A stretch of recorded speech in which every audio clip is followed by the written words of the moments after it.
All right, next up is 1-4.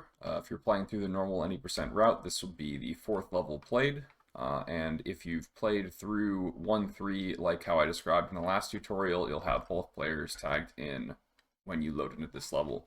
Very quick, before we get into the actual gameplay, I do want to cover some video settings things, because I don't think I've touched on these yet. There are lag strats in this level, and normally with lag clips, in order to maximize amount of lag you're getting to make it easier to actually clip out, you want to make sure you have texture quality on high and enhanced graphics on.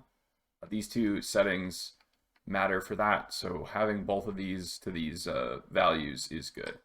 I also have all of the video effects off. I don't think this affects anything, but I'll share that just in case that's relevant.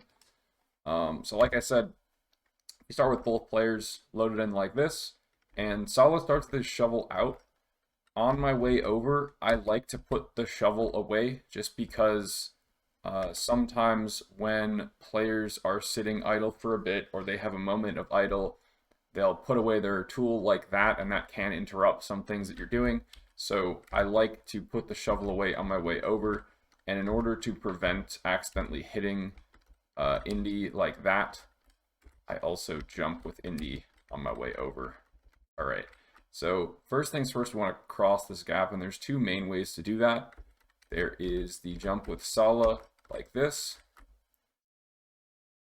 and then there is the jump with Sala like this. So the first one on the ladder is faster. Ideally, it would look something like this. This is a little bit trickier than the other one, though.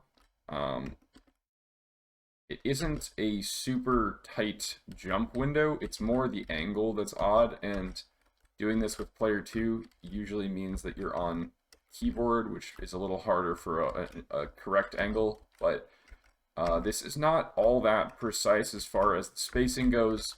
Or with an edge jump, you can jump pretty early and not space it very well. Obviously, I spaced it very poorly there, but that right there was not very well spaced at all, and I still got it.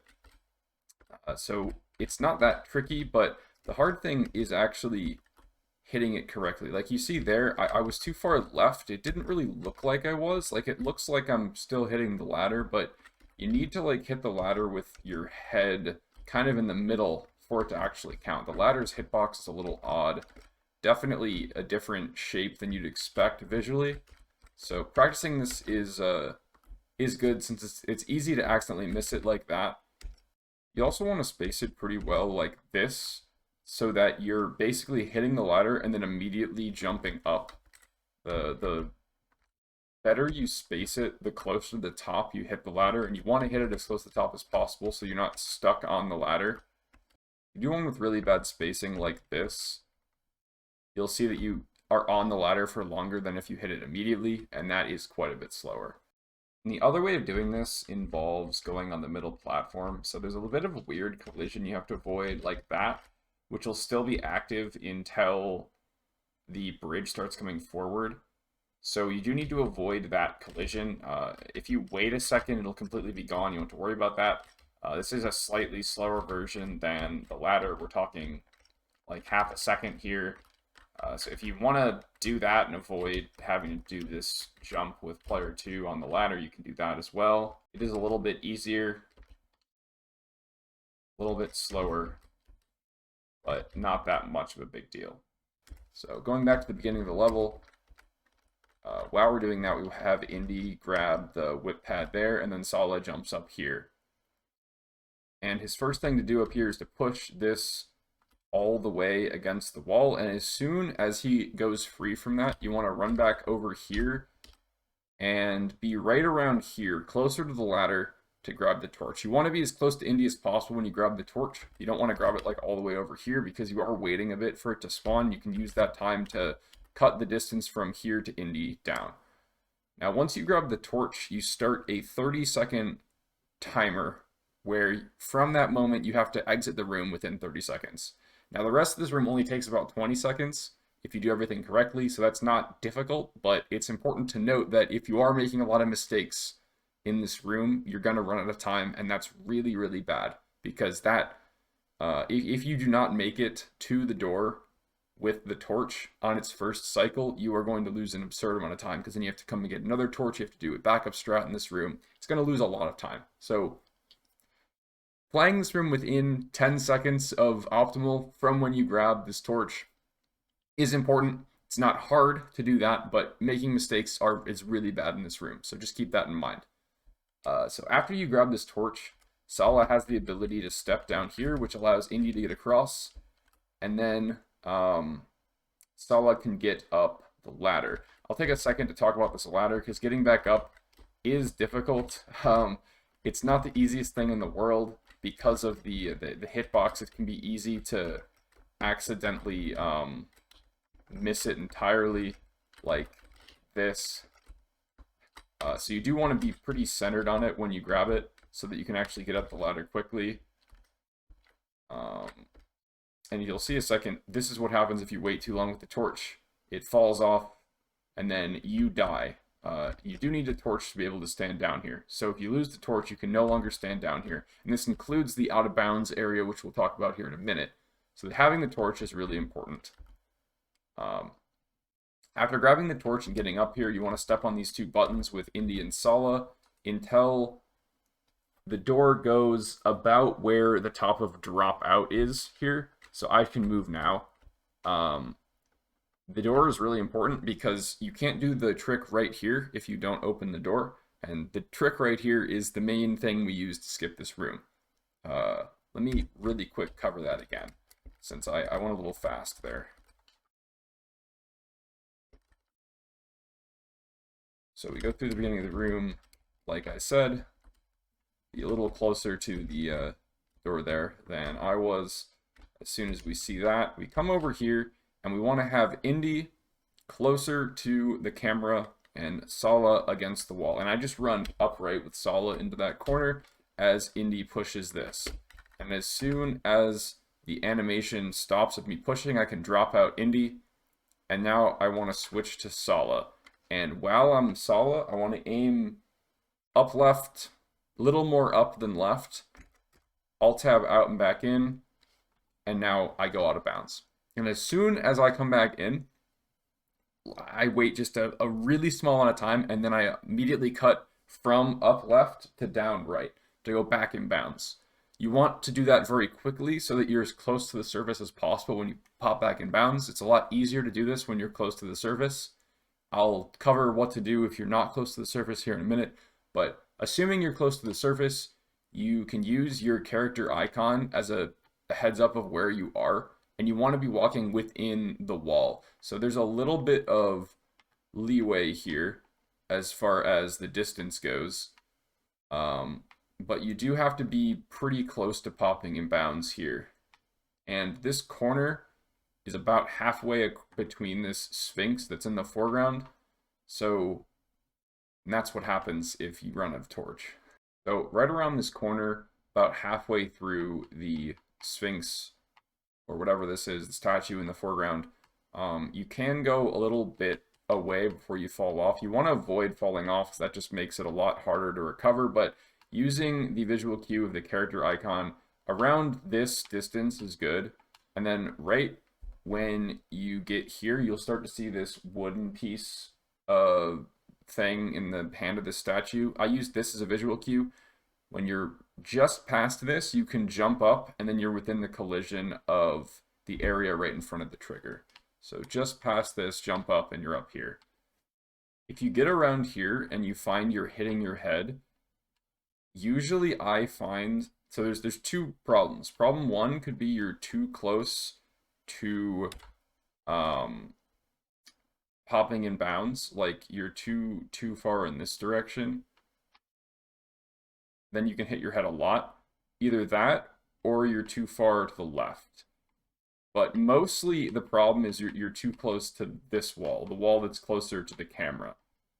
So if you are hitting your head, go a little bit more upright. You're too much down left. You go a little bit more upright, and that should help you get in here. Then once you're in this collision, you just go upright and you hit the trigger. And then you're into the next room here. So you'll spawn in here as Marion. The first thing you'll do is switch to Indy. Depending on how the characters load in, Indy will be in a slightly different spot. Sometimes he's behind, sometimes he's ahead. Occasionally he's really far ahead, and that is fast when that happens. Though it's relatively rare that you see that like this. Since you're switching characters from Sala to Marion, it actually, you have to wait a little bit longer before you can get a Y switch off, because like the first thing the game does when you load into the room is switch to Indy. So you have like that little bit of lag between being able to swap again. So it's not uncommon for me to switch way too early on that, and then I have to press Y twice just because I'm not used to the difference there. So just something to keep in mind. The Y press duration's a little bit different on that switch. Okay, one thing I did want to cover here is how to handle being way under the floor for this trick. So if you come in bounds like this, you want to be careful here and not jump up too many times. If you're way under the floor, I would come over here before jumping up. Because when you're over here, you can't pop back in bounds if you accidentally jump too much. Whereas it is very easy to accidentally jump in bounds from under here. And that is really bad when it happens. So like for instance, that was just one jump and I popped back in bounds, even though I was completely under the floor. That's because the way that that jump works is you'll jump and then part of the way up, you'll pop in bounds in the lower out of bounds area, and your jump momentum will still be going up, and then you can pop in bounds again. And because you can pop in bounds twice, it is really risky to jump too high while under this floor, because it's a lot worse to pop in bounds here than it is, it's very bad popping in bounds in general, and you don't want to do that at all. Which is why it's way better to gain height after this section. Now, there is one more thing that we need to go over. So let's say, for instance, you pop in bounds here, or you fall out of bounds while doing the out of bounds movement and respawn poorly, or something else happens, you lose way too much time in this room, you don't make it all the way to the trigger with the torch, you need to go again. So let's first go over what to do if you have the torch. So if you do have the torch, go in this room, throw that there. Now that gets rid of the torch and immediately restarts the cycle in the previous room. And we'll talk about the backup now, since loading this room is part of doing the backup. So after you do that, swap to Indy and switch to VSync off.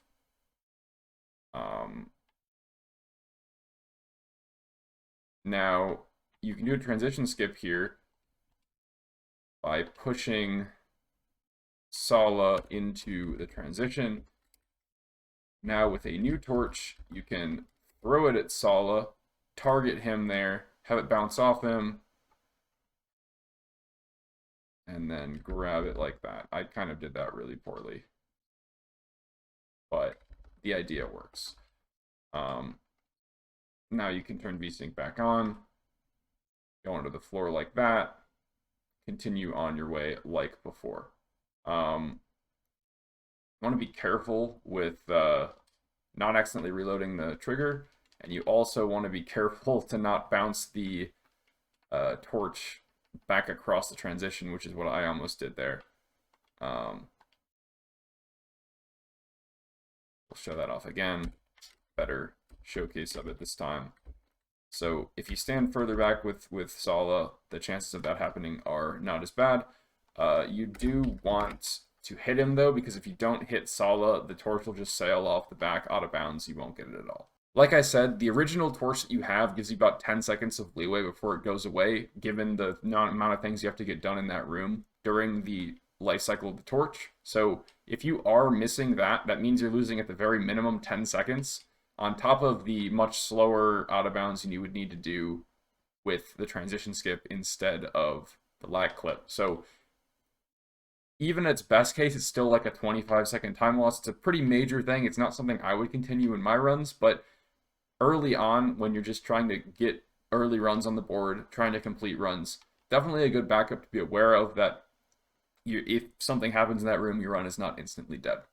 So that's that first room done. And like I said, you spawn in this room as Marion, instantly want to swap to Indy and do some quick movement here like so. Get some double jumps into the bar and rope. And now the movement here, right about when you cross this line on the floor, you want to jump, and that should land you right about on the whip pad.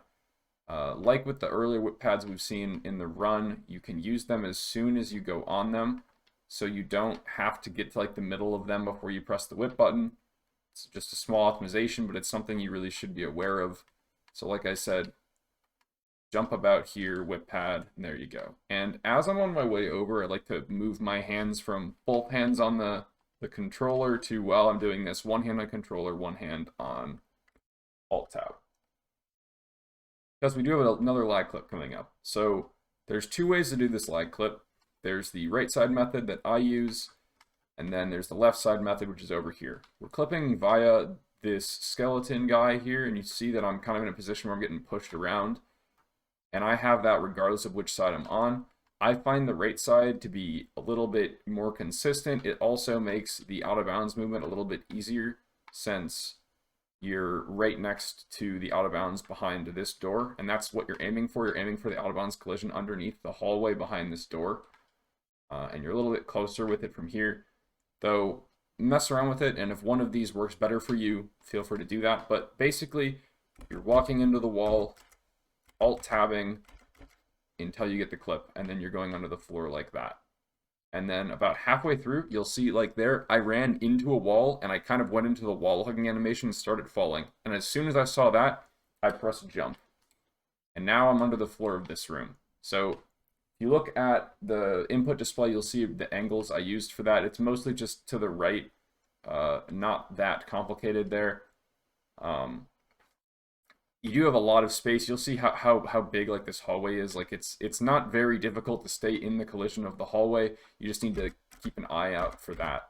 Now, one common mistakes I see is this, where people will clip and then immediately like cut straight down right, and then we'll just clip right back and bounce behind the door.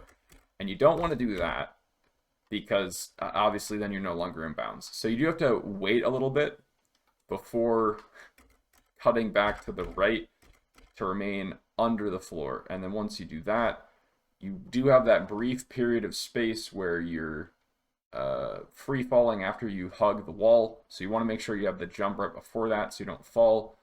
And then you're in here. I like to do a single jump right here to stay close to the floor, because we're trying to get into that door above on that balcony.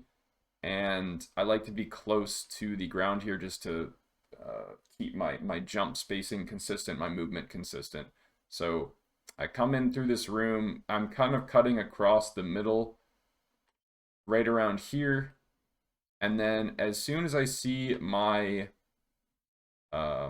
player icon cross like the line between the ground and the wall that the gear is hanging up against, I do a quick single jump, and then I spam jump. So jump, jump, jump, jump, jump. And that whole time we're going upright. And all of that's important because if you spam jump right from the get-go, you're gonna get a jump roll in this out of bounds area before you continue going, and you might end up chaining jump rolls, which is really slow. So let's look at that again. We do a jump, jump, jump, jump, jump. There we go. Single jump, jump, jump, jump. We're just holding that consistent angle that whole time.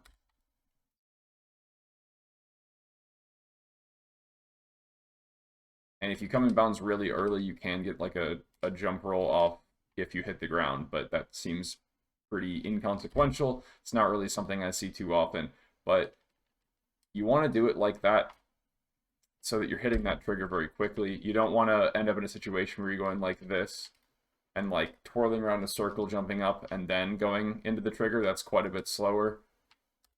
So that movement here, like that, is pretty good. Now, if you want to do the clip here from the left side, it's everything after clipping is pretty much the same. The only difference is the position you clip in, and the movement out of bounds is a little bit different for the first like second while you're getting back into the collision under here. But other than that, it's exactly the same trick. So you would jump like this, be over here. You go more straightforward, and then you kind of have to cut around the corner to get over here. The only difference here is just the movement and preference. They're both completely viable clips. Whichever one you like better works. Alright, so once you enter this room, the first thing you're going to do is switch to Marion since she's closer and she's the character we want to play as. And you want to take a relatively good diagonal line from where you start across this room, trying to avoid these coffin things as they fall out. But ideally, your line should be straight till right here. And at some point in this room, you want to drop in player 2. The next room has a pretty infamous skip that I see a lot of people messing up because they don't really understand what they're trying to do. So I want to be really, really clear that everything that is done in this room matters. Every positioning, every action, it's all important. You can't just ignore small things in this room. Everything that I do on purpose because it helps me get this trick as consistently as I do. So when you enter this room, you have both players called in. You want to send Indy up top, Marion over on the rope. Pick up the shovel, dig once, drop out, jump over with Marion, Indy's over here. Okay, so that was a lot, and we're going to go through that a couple times, but I do everything there on purpose, and missing any of those steps is bad, and it can reduce your consistency with this trick. A lot of people have different setups for this, and different success rates with it. This is something that is 98% consistent for me. I pretty much never miss it, and when I do, it's usually because I did something wrong. I have occasionally done it exactly like that and hasn't worked, and I can't identify what I did wrong, but that happens so rarely that it's not really something I'm concerned about. So let's really quick go over that again, because it is a lot going on here. I'll go through it a little bit slower. It probably won't work if I go through it slower, but I'll go through it like this. So at the beginning, Indy is coming over here, and Marion's jumping on the rope, and they should be around here at around the same time. Indy should be a little bit ahead of Marion when she gets here. He picks up the shovel behind here. It's like right about where he is here. And then you should be standing roughly about here when you start digging. And you need to start the dig. The reason this trick works is because these are pieces of a bar that goes right here. And once you start the dig, Indy thinks the bar is already done. So when you're jumping down there with Marion and you're way off screen, Indy's trying to path to Marion via this bridge above him over here. And because this bar isn't here, the game freaks out and flips him to the nearest bar, which is the one far there over across by where the key appears to be. And since that completely crosses this room that skips the whole puzzle and boss fight and allows you to end the level from there. So that's how it works. That's what you're trying to do.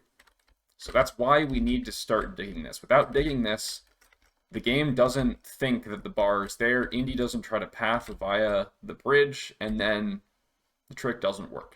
So digging once is important. You don't need to dig more than once, because it's just that first dig that causes this to trigger. I leave Indy right about here. I keep in mind this upper corner here. I want to be close to the wall. Not on the wall, but close to the wall and closer to the upper left corner. I find that positioning on Indy to be the most consistent. And then as soon as I start digging, I've already dug once, but I'll do that again. As soon as I start digging, I pause to drop out, and Marion on the right is almost at the edge of this platform. She's usually not going to be at the edge.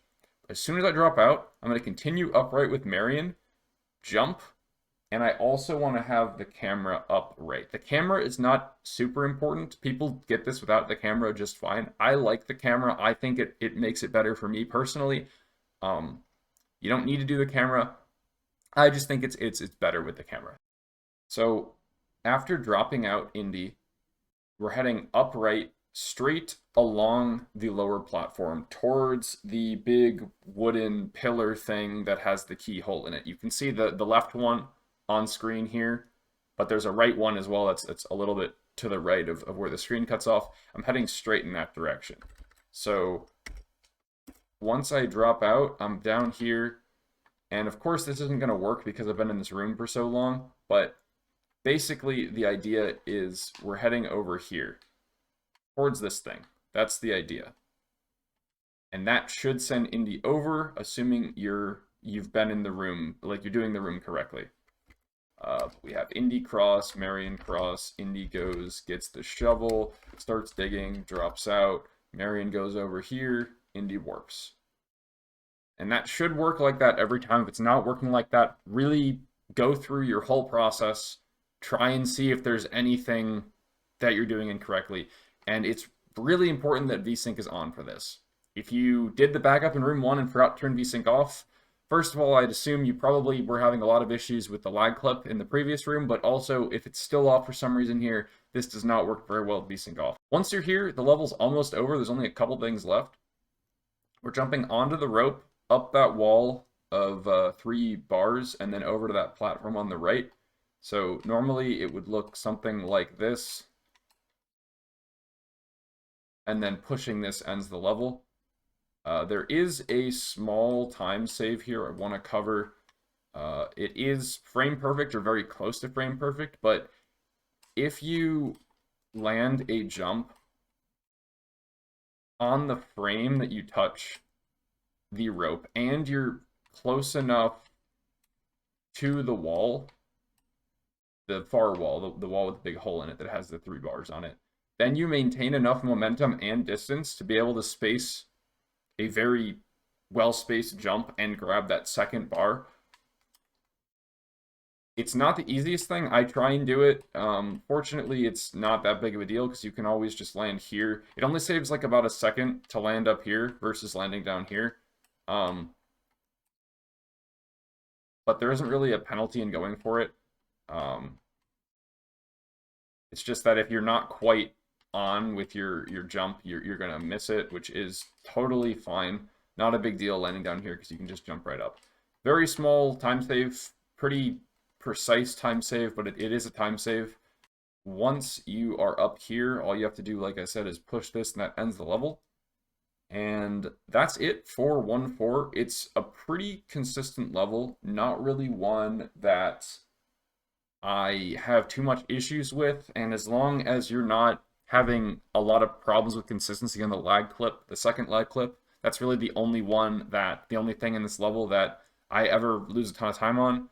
Everything else is very consistent if you're doing it correctly.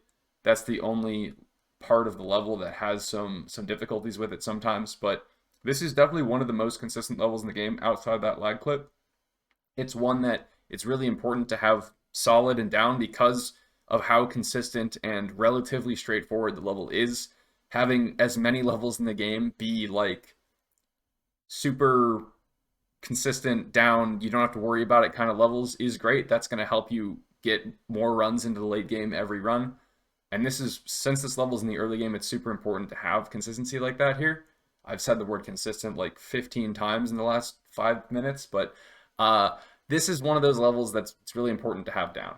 And that'll do it for 1-4.